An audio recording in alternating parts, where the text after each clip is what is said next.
So Marty, tell us about your poultry paraphernalia and what some of these things are used for.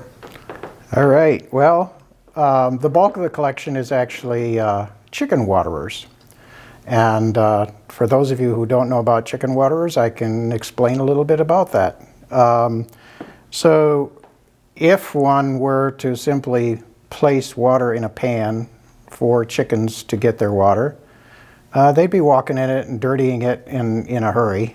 So over the years, there have been attempts to try to come up with ways of watering the chickens where they're less likely to stand in it, walk in it, but also there's a water reservoir that can keep the water and have enough water there for a period of time. So this is an example that shows the principle that's been used actually since at least the mid-19th century. So I think one of the earliest illustrations I've found has been in 1845 that showed chicken waterers of this same principle, not built like this, but this same principle. So you've got a water reservoir, and this happens to be just a standard canning jar, and then you have a base. So if you fill this water reservoir with water, insert the base while it's upright, and then turn it over. And then the base is designed and the top is designed so that water can run out into the dish or the base or basin. And it'll run out of the reservoir until the water covers the exit hole from the reservoir.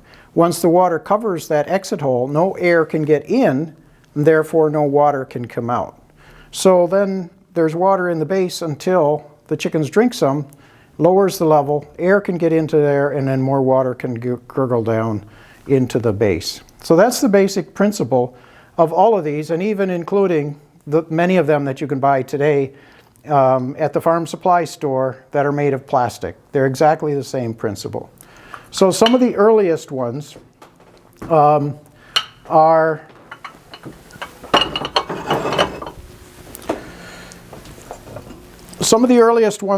made out of stoneware.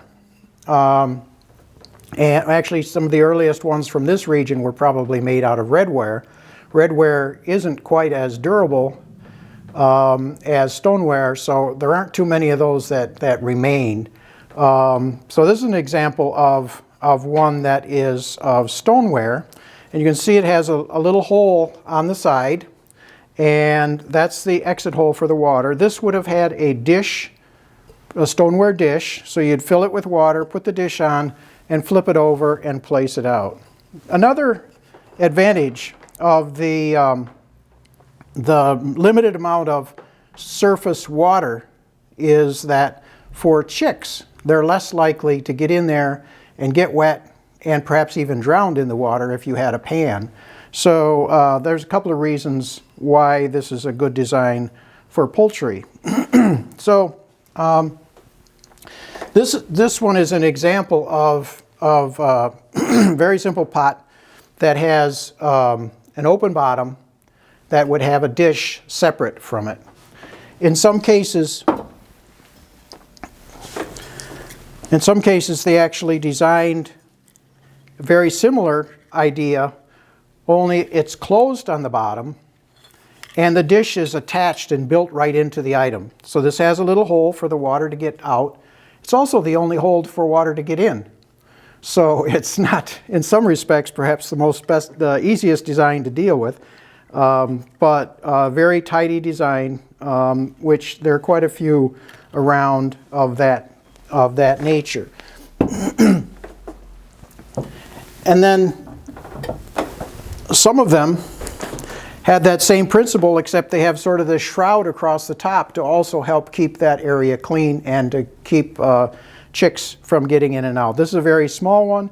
They come in many different sizes of this very same design.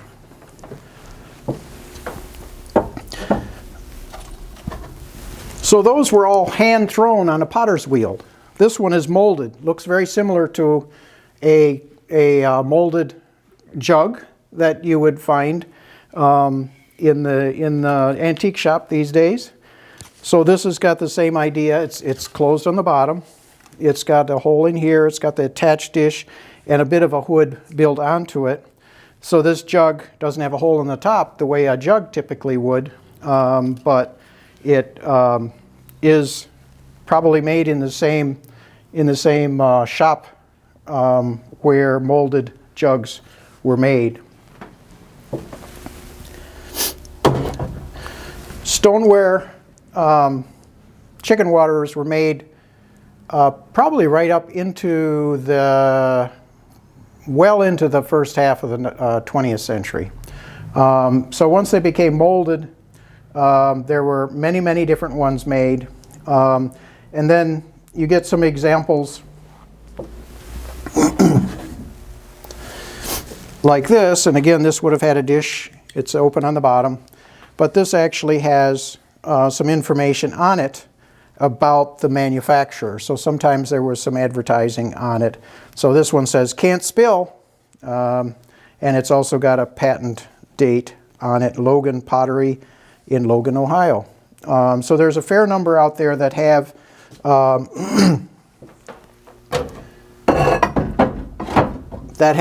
there's a fair number out there that have labels on them that say where they came from. So then there are some, like this one here, where essentially it's the same principle, but it's laying on its side. It's horizontal.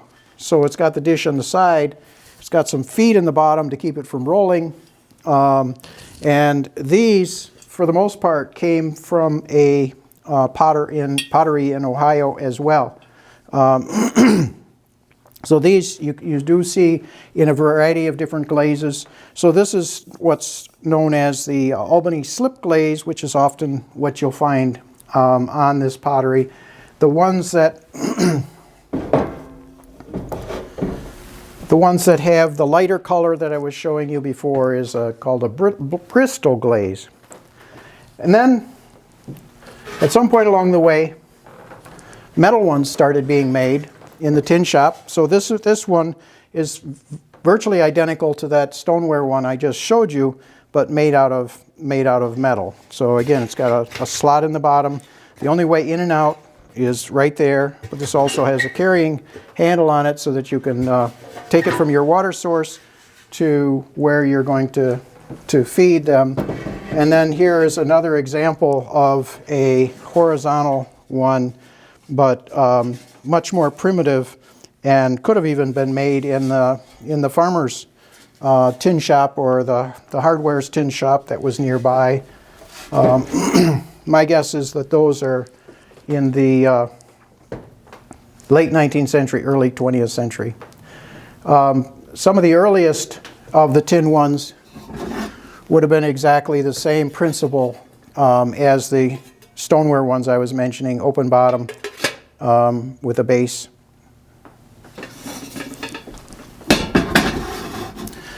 And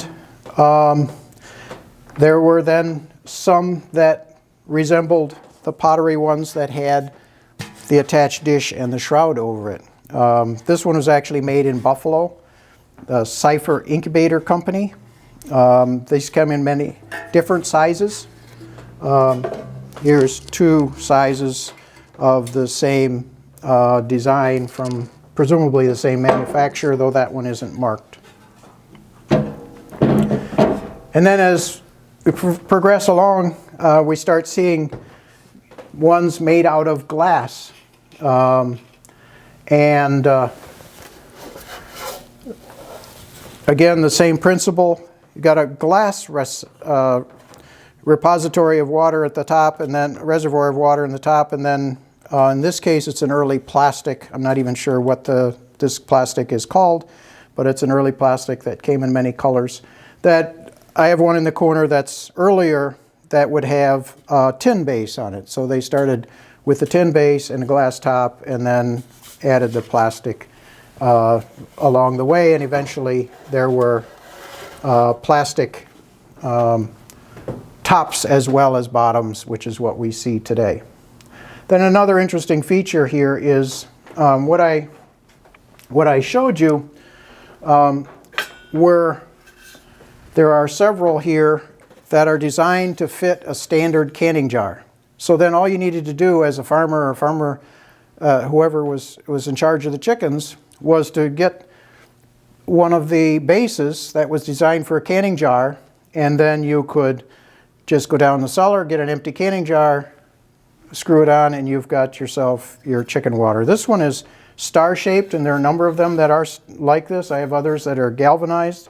This one is actually Japanese. It's got Japanese imprint on it.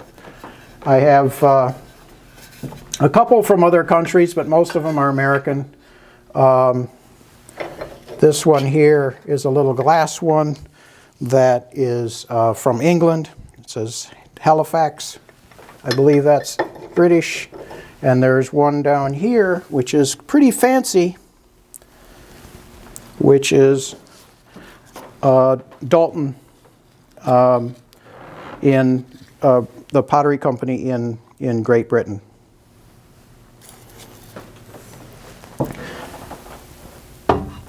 So that's a quick overview of chicken waterers. I first discovered chicken waterers when I went into an antique shop actually in Interlaken, the town near where we live, and there was one of these horizontal ones in the window, and I had no idea what it was. My wife and I are both collectors, particularly having to do with agriculture and horticulture. And I saw that and was like, well, what is that? And then when I figured it out, that's what started it all.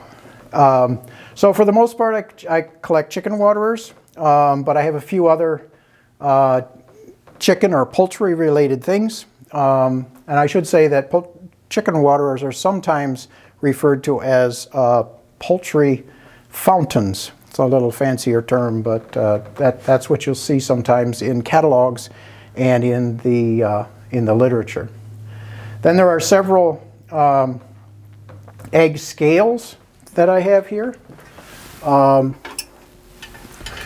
So these are intended for you to grade them in terms of size. So you know when you go to the store, you'll find small, medium, or large, or extra large, and this is what would have been used at home to grade them. And so there's a number of different designs of those. And there are several different types of early egg carriers. This one is a dozen, made out of wood with cardboard dividers. And these, I'm assuming, were mostly late 19th century, early 20th century. Came in many different sizes. I have some that of, I think they're like at least 48 eggs. So 4 dozen that you could fit in a given crate of somewhat similar design.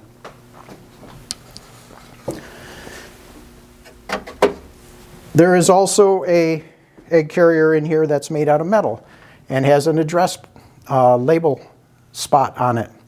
And I suspect that that was primarily used to ship fertile eggs.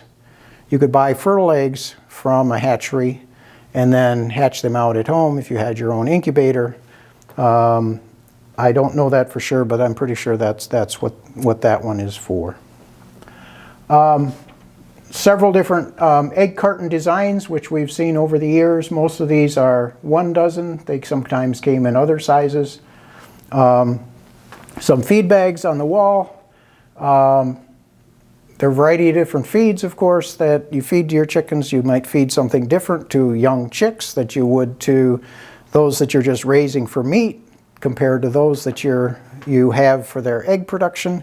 So, and then some of these I've gotten just because they're graphically interesting and are representative of the period. These are actually cotton feed bags. Some of them are also the burlap, which is more common of the old feed bags. So that's a quick overview of the collection. Oh, there on the top you see a sign fresh candled eggs. If the eggs are being raised at home and you're going to sell them at the market or sell them to the corner grocery store or something like that, you want them fresh, of course, but sometimes there could be a bad egg or an old egg, and that might be dark on the inside. And so to candle them there's usually a device that has a bright light that you would hold the egg up to, and you could actually see light through the shell. And if it was bright, you would know that it was a good, fine, fresh egg. If there was darkness in there or something, then you'd know that that was bad. So if it's candled, you know that you're gonna get fresh eggs. I don't have an example of devices for candling. I remember growing up, my parents had laying hens. I don't know, I think we had 800 at one point. And we had a egg grater, which was automated, where you'd put the eggs in the top and they would go along on several steps. And if they got to a certain point, they would trip with the weight and roll down, so they would get into separate areas based on their weight, which is the automated way of doing the egg scales. But also, there was a bright light inside of a box with a hole on the side, and you could hold the egg up next to it and candle it before you'd put it into the grating part. We also had a washer, which I've never seen one like it before, after, or even seen advertisements so far. But it was basically a device that had like an oval track inside of a container, sort of, and you'd put the egg on there, and it would go through and get washed and come out the other end. And you'd have to, I guess, catch them, or they would roll down onto a soft surface, and then you would put them in an egg carton or an egg carrier of some sort.